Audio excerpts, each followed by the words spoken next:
ayaw mong bumitaw kasi nanghihinayang ka sa haba ng panahon na pinagsamahan ninyo.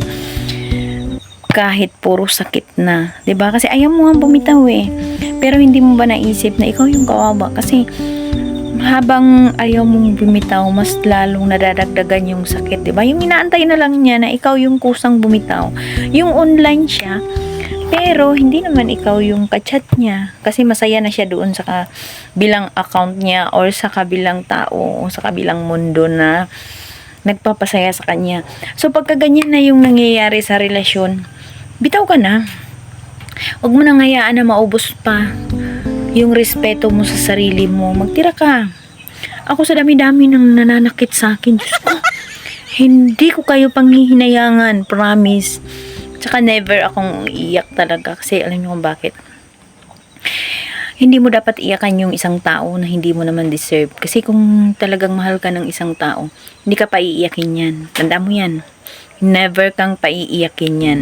Pero kung pinapaiyak ka, tapos yung kayo lang pag kailangan ka niya, hindi yun maganda. Bumitaw ka na.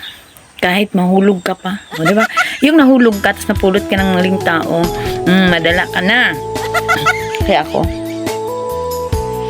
hindi ko hahayaan nabibitawan nila ako. Kasi matagal na akong bumitaw. Wala din ako pakialam. Diba?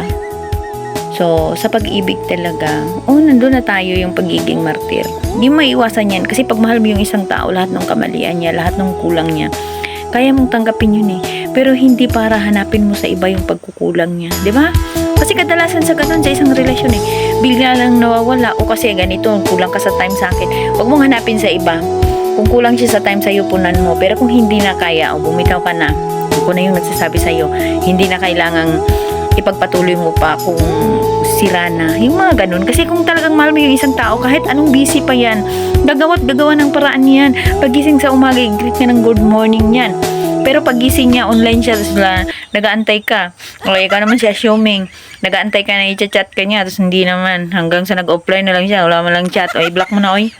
Diba? Kung nagustuhan mo yung video kong ito, i-follow mo ako.